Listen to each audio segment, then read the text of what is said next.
But you said you don't hold yourself back. Not holding myself back. Everything is Okay. Now, when I was a hippie, that had a whole different meaning. That I was going to be contradictory. I was going to be nonconformist, intentionally nonconformist. Right. But that wasn't who I really was. No, and I you was were hiding out who I really was. Exactly. Well, and the weed helps. No, I'm just kidding.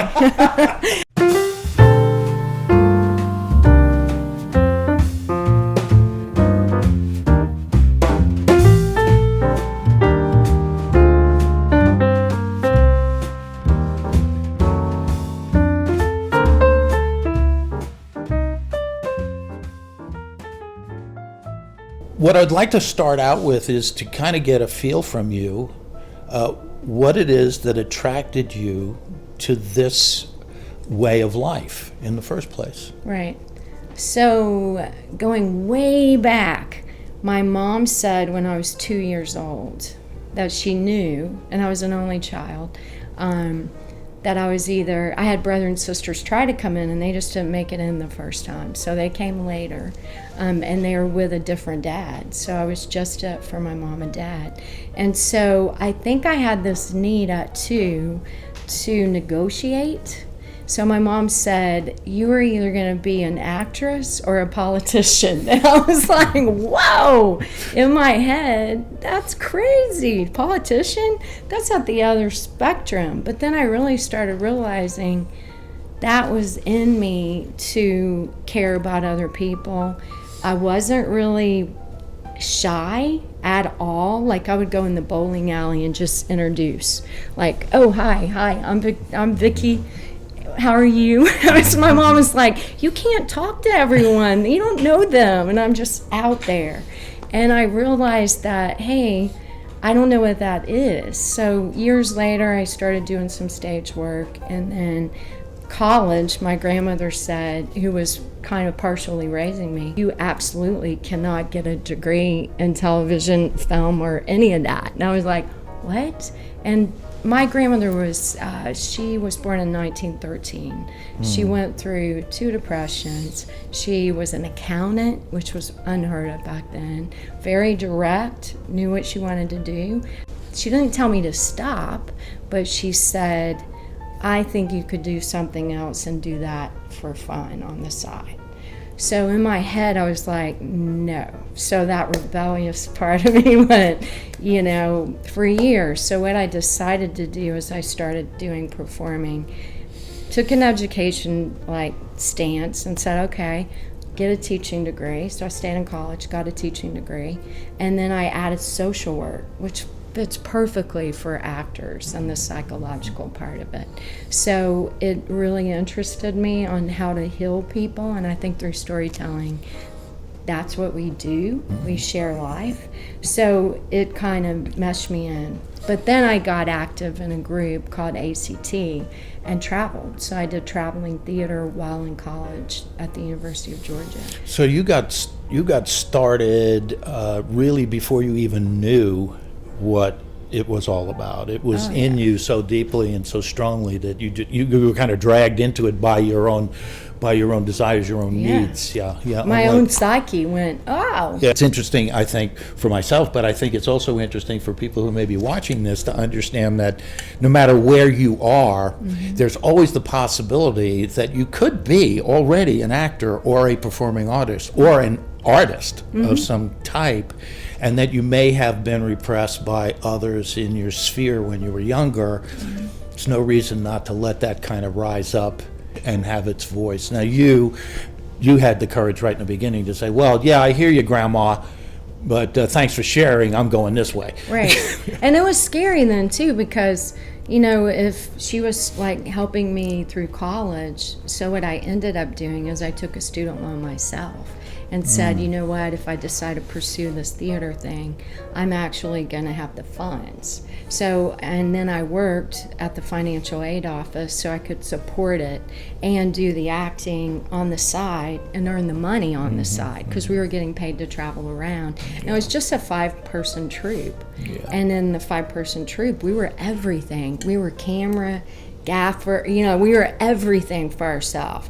We took like a big trunk around with all our costumes Nice. and we played multiple characters, which is beautiful, which, that's the fun of it. Yeah, that's And the gypsy life. That's very much a gypsy life. exactly. Drop it! Please, you don't understand. I can't argue with you. I don't have any time. I will shoot! Just give me some money. Anything. $1. It doesn't matter. Please.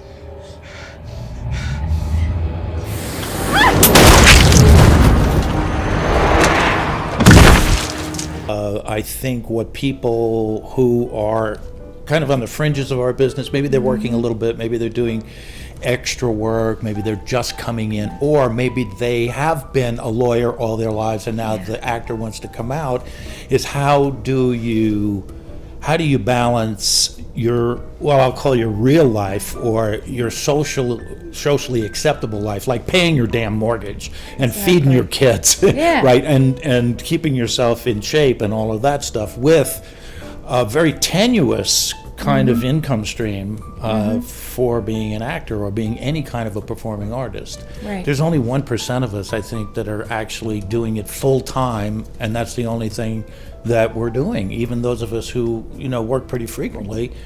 Exactly. So how does You that balance. How do you do that? Well, what's nice about my opportunity with my husband and my job and us assisting each other, he's this brilliant IT guy who's very successful, and I have been coaching part-time and also take jobs here and there. The last job I did, I just got my residual check like recently for a film, Truth or Dare, and it's now on Sci-Fi, and it was $55. So yeah, I'm gonna survive on that. Not even for the month of Whole Foods, right? There's just no way. So the interesting part of it is I find myself all the time going back to, how do I help him put money back in, right? Because that money is not going into me living, right? So the way I find it is I either teach, coach, assist others. I found part-time things, but then I always go back to, and I'm getting ready to do an exercise video too. You would think like over 50, I'm giving up my age now, over 50 is doing an exercise video, but it's for actors because I found myself not knowing how to get the ground, right? Be grounded first. And if I can be grounded in myself and share that with other actors, then I can balance the life portion. So I can go, okay, today I'm meeting Tom, right? But then straight from here, I'm going into a self-help workshop with Maston Kemp.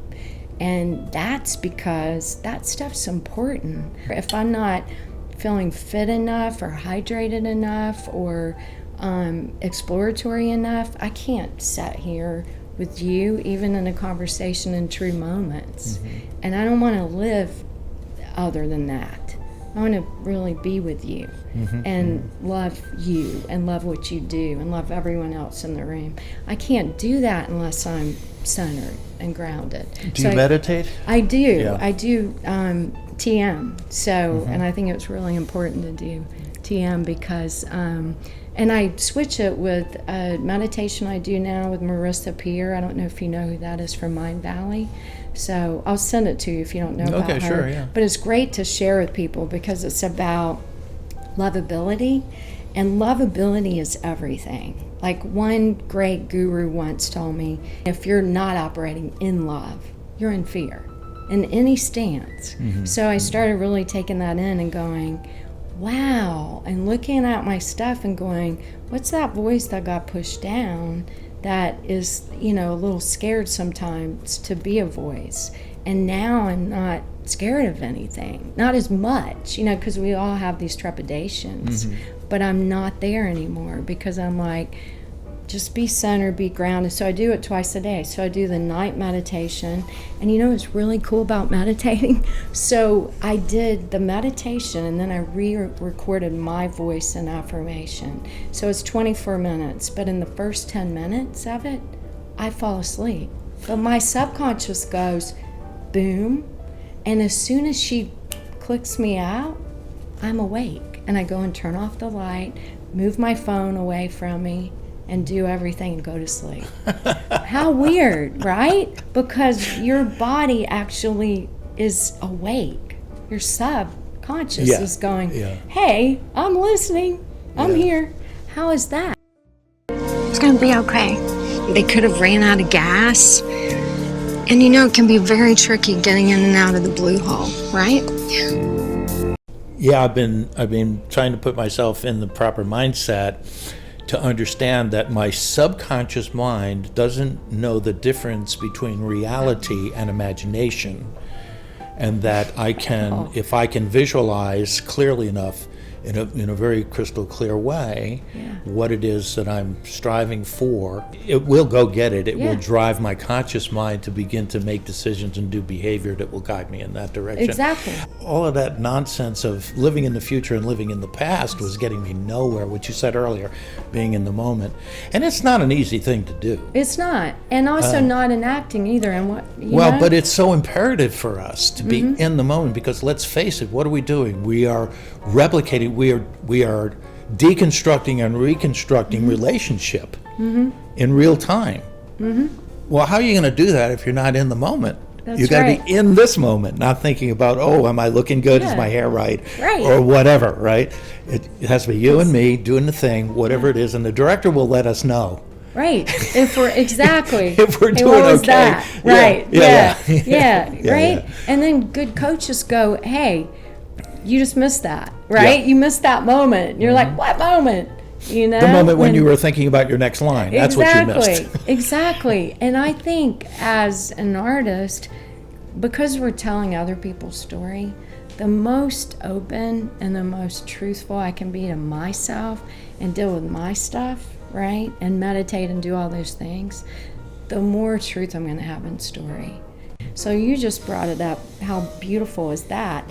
That two sides, right? So you have not only the subconscious conscious, but you also have the neuroplasticity going on. But in character, we're expected to bring history of our past, which is living in us, bring history of character, right, into us. And I believe the really good of us that wants to be the best artist creates a new character. Yeah. And that No, I new agree. character emerges exactly what you said, with all those loves, traumas, stories. And that's the thing about living truthfully under imaginary circumstances. right.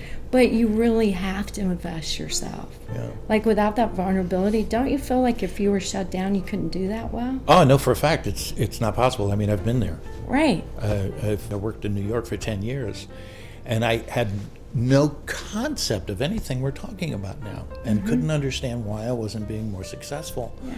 I just didn't get it. And I was studying, Right, of but course. I didn't get it. I in the didn't best get place. that it was me being present, not some character, which basically doesn't exist. It's dots on a page. Exactly. And you have to bring your presence. You have to bring In order- yourself 100% into it. And I was Yeah. like, well, I mean, back in those days, I was terrified. I mean, because I was so self-conscious, you know. Right, but you had to do the work too. So Yes. I think over the years, you said decades, we figure out if I do the work on myself, then I can explore all this human existence. Yeah. But if I don't work on this, how am I going to move forward? Like confidently. Yeah. Do you know, I don't know if you know this is a little tidbit. Babies look like dads because evolution says if they didn't look like their dad when they come in, did your son look a lot like your son? No, my kid was beautiful. You're beautiful. What are you saying? You just can't admit that part. The dads can leave if they don't think that's their kid. That was Oh, in okay, the that makes tribal sense. time, right? makes sense, yeah. The dad goes, that's not mine. There's other guys in the tribe. What you doing here, right? Yeah. Crazy. Good. Get over. Get out of the way. Get over. Good. Ah! Is that a light going out or it's power switch? That was a light. A light? See, we're talking about hooey gooey stuff and lights. And are look what's popping. happening. We're knocking lights out. Y'all tapping in so deep. We're knocking the damn lights out. Yeah. Acting is all about honesty. If you can fake that, you've got it made. George Burns. I'm Tom Tone. This has been Screen Test.